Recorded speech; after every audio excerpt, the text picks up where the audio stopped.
Not going anywhere. For the next 3 years, I'm with you. Thank you, Cecilia. And hello, everyone. Good morning. It's lovely to preach on Psalm 23, which is very lovely verse. Like everybody can relate well Psalm 23. And it's one of the chapters that even non-Christians will know, especially the first line, "The Lord is my shepherd. I shall lack nothing." But today, I want us to go further than just knowing it. I want us to ask one question, to sit and think about it throughout the whole talk. What does it mean to trust God? What does it mean to trust Him? It might be easy to trust God when life is easy, when everything is in line, when prayers are answered, everything is working, going well, family is doing well, the work is going well, friendship, relationships, they're working. And trusting God in that situation is easy. How about when things go harder, when things become difficult, or when we don't know when to take the next turn or the next decision? Is it going to be easy to trust God? Let me start with a story. Who uses Google Maps? Only 3 people? Oh, yes. Google Maps, or City Mapper in some cases, if you're in London. Okay, let's do a vote. City Mappers, Google Maps. Who uses City Mappers more than Google Maps? There is a good amount. So, oh, the slides, Joel. Slide number 3, if I'm not mistaken. Yes. So, I love Google Maps and I love using it before I start my journey. I want to know the fastest route, I know which turn I want to take, and I want to know how the traffic is going to be, whether it's going to be busy or light or smooth ride. And I want to know the plan from the start to the end. So one time, a little while ago, while I was cycling, I went on a trip, on a destination to go somewhere. Opened my Google Maps, put my destination, and I started to follow the maps. And the fastest way it gave me was this. I'm like, I got into a junction. And I'm like, I'm well familiar with this area. I lived here for 2 years. So I know this. So what if I take another turn? I can go this way, turn left, turn right, and I save 5 minutes. I'm like, okay, let's do it. Let's go. I went that way. I keep going, 5 minutes, 7 minutes. I start going to a place that I don't know. I'm like, uh-oh, I must have made a mistake. Okay, let me go back to Google Maps. I may be lost, or I don't know where I am. And guess what? I was going in a different direction. And I had to reroute and everything and back on track. But something clicked in that moment. Google Map didn't say, oh, you decided to go in a different route, so mind your own business. I don't care. I'm done. I'm not going to help you. I'm not going to get you there. But it recalculated. It showed me the path, and it showed me where I was going to go. And it showed me where the turn is, where the lights are. And I remember then when I was preparing for this talk, I thought, maybe we think God is sometimes wanted to be like that. We want God to be like that, to lead us like that, to show us the whole journey, to show us the whole destination. And then at least the next 5 miles, you're going to go left, right, left, right. I think we treat God that way. And I'm like, okay. But what does what Psalm 119 says? Your word is a lamp to my feet and light to my path. Notice this. It doesn't say a lamp to my feet, or in other words, it doesn't say a floodlight that will show you the next 100 steps you have to take. It says a lamp to my feet. It's just like the next step it will show you. The next step you're going to take, it will show you. I think that's what God is asking us to do. He asks us to trust Him one step at a time, 2 steps at a time. And that's exactly what David is saying in Psalm 23. David doesn't begin talking about his problems. He doesn't talk about his enemies. He doesn't talk about himself. He starts with God. He starts with, the Lord is my shepherd. I shall lack nothing. Other translations say it, I shall not want. Before he starts talking about green pastures, valleys, enemies, he settles the first question: who is leading my life? Because that's the main question. Everything else starts from there. Everything follows from there. Before we dive in, let's talk about David a little bit. Who is David? He is not someone who wrote the scripture sitting next to a beach or in a couch. His CV is quite interesting. Before he became a king, he was a shepherd. He spent looking after sheep for quite a long time. He fought lions. Can we have the next slide? Yes. He fought bears, and then he became king. And before he became king, he was hunted by Saul. He hid in caves. He experienced betrayal. He knew grief. He knew failure. He knew fear. So David is not just one thing that he's like, oh, you should trust God because he knows what he went through. He experienced God, and he has seen it. So, what's the next question then? Why can't we trust God, or why do we trust this shepherd? He's inviting us to put our lives into his hands, and that's not an easy question or an easy thing to do. Laying down your life, trusting someone to lead you and to help you decide all things. So David starts by saying, the Lord is my shepherd. Why shepherd? He can say, the Lord is my king, the Lord is my defender, or the Lord is my rock. All of those are true. But instead, David chooses one picture, a shepherd. Why? Before David became a king, he was a shepherd. And what does a shepherd do? He looks after the sheep. He looks after them. He feeds them. Can we have the next slide, please? Yes, he takes care of them. Sheep sometimes, if you know, they do not like a running water, so you have to have a dam or you have to find a still water for them to drink. So let me ask you one question. What do sheep have a reputation for? One way, yes. What else? They wander, yeah. They panic easily, yes. They need to be guided. They need protection. They also need someone to look after them, someone to lead them. So in the old days, a shepherd leads from the front, not from the back like nowadays. When David says the Lord is our shepherd, that means we are sheep. He's not insulting us. He's reminding us that we are created to be guided and to be led by Him, not by ourselves. We're not independent. We are dependent on the Lord. I think that's one of the biggest struggles we have now or today, because we love to be in control. We like making our own plans, and we like to decide where our life is going. Which careers are we going to do? What are we going to eat for lunch? Or what am I going to wear today? We love to be in control and decide what happens in the future. So we've seen what the shepherd is. What happens when a shepherd leads to a place where I don't want to go or we don't want to go?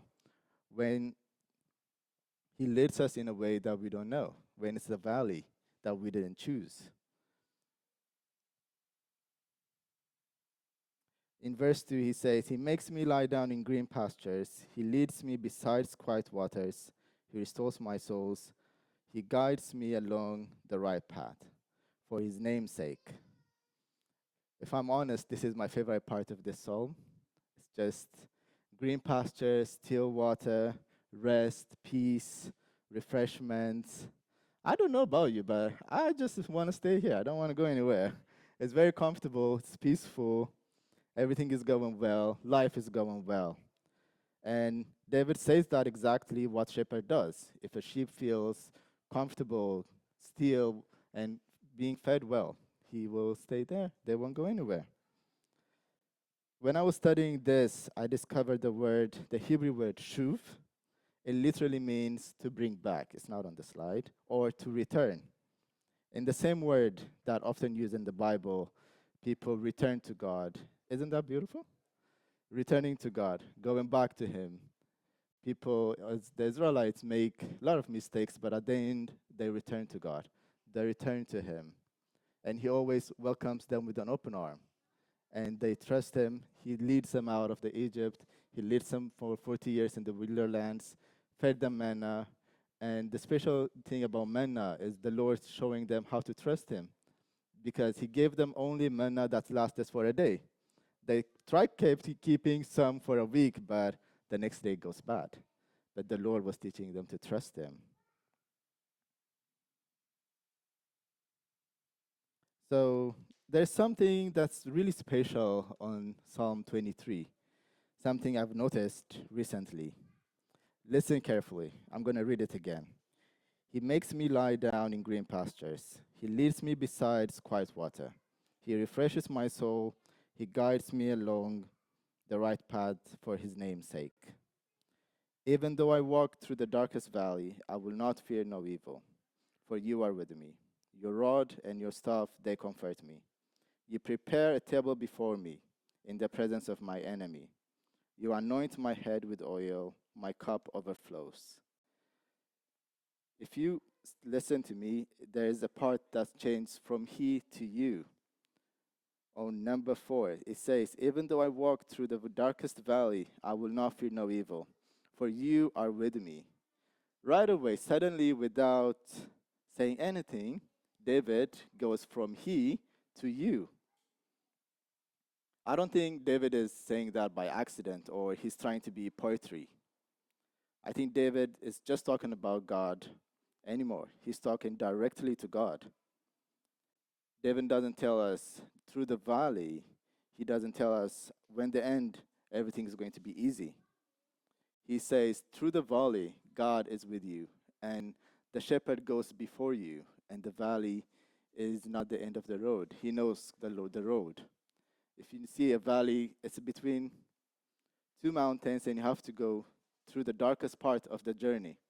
And if the shepherd goes before you, that means he knows how the journey is going to look like, where there's a hole, where there is a pit, and where there's water. He will feed you, he will protect you. In the Bible, we see different stories pointing and showing us what trust looks like. There's, for example, we can see Daniel. Daniel trusted God when he was thrown into the lion's den. He was challenged, he was thrown into the pit, and he trusted God. And he didn't just trust God through the ups and the mountains and the rainbows. He trusted God in the valley. The disciples, they're in a boat, the storm comes, and they trusted Jesus that he will stop the storm. They genuinely think they were going to die. In the middle of a storm, the first response will be jump, swim as much as you can, or try to wear a life vest if they have some in nowadays. Sometimes Jesus wants us to trust in him inside the hurricane, inside the storm. He wants us to know he's the one who's going to stop it, not by our capacity or not by what we can do. It's about what he can do for us. He's the one who's going to stop the storm, not us. He might be with us, but he might say, okay, it's the storm, but it's part of the journey. At the end, I will stop it. There's also Joseph, who was sold by his brothers. I don't know, if we ask Joseph at the moment when he was traded off to Egypt, if you ask him, is this God's plan? Is this what God wants you to do in your life? He would probably say, I don't know, but I trust God. God has a purpose in my life.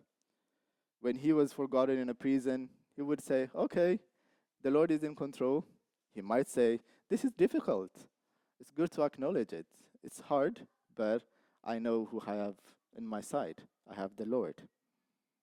Isn't that amazing? Maybe today we are in a place where we have to make decisions. Maybe you have your own valleys you have to go through. You have your own challenges that life throws at you. Life isn't making sense at the moment.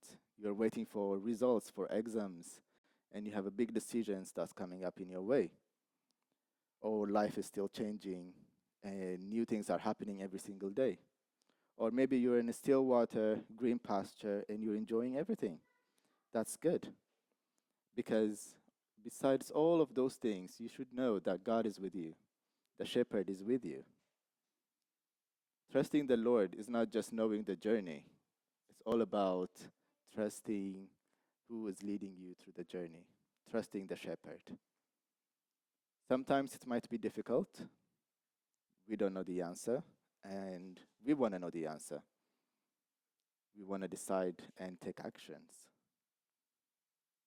Let me tell you a story. This is a couple of years ago when I was back at home working in a different sector of job. I was very happy. I was loving it, and I love helping people, and I love take. And I'm working in this job. I'm happy, but the Lord was like, "You have to resign, and you have to trust me. You have to resign from this job, and do what?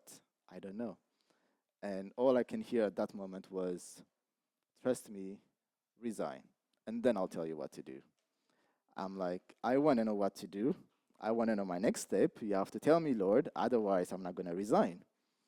And that didn't go over really well. The Lord has a good sense of humor. What happened was, I was this close to be hit by a Boeing 787. I was on a runway driving, and I had the radio open, but for some reasons, I didn't see the aircraft coming in my way. And all I can hear was people screaming, "Get out of the way."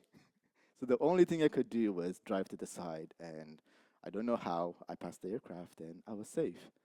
And okay, Lord, I think you're showing me a sign that you want me to be alive in this world. So I resigned.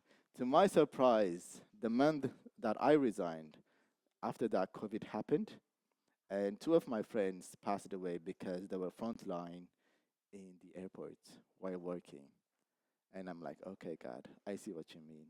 You wanted to protect me because back then there was a rule you were not allowed to resign when you are in a frontline service and you are in customer service field. You're not allowed to resign or quit your job.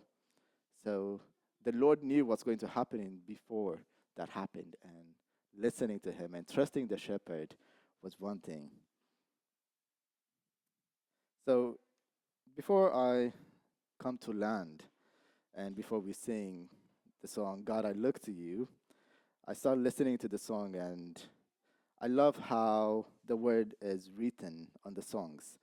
It says, God, I look to you. It doesn't say, God, I know everything. Explain everything to me. I want to know everything. And it doesn't say, God, I am overwhelmed. God, I look to you. And it says, I won't be overwhelmed. It is difficult. It is hard in this time. But I'm not going to be overwhelmed. I'm going to look to you. I'm going to trust you. And I'm going to ask you to show me and to lead me the way. And even though I don't understand what's happening in life, I know you're going to help me live the life you want me to live. You want me to be a beacon of light and hope and joy for people. And you're going to use me as an instrument of life to be a representative of your kingdom. Even though it's hard, I will trust you. Even though I walk through a valley of death, I will not fear no evil. We won't be afraid of anything because we know we have the one God that will help us. I'm going to invite the worship team. Before while the team is coming, I want us to take a minute and just say, Lord, help me to trust you this week. Help me to trust you in the season of summer, in this season. Help me to listen to your voice and be in your presence. Let's just take a minute and we'll pray together.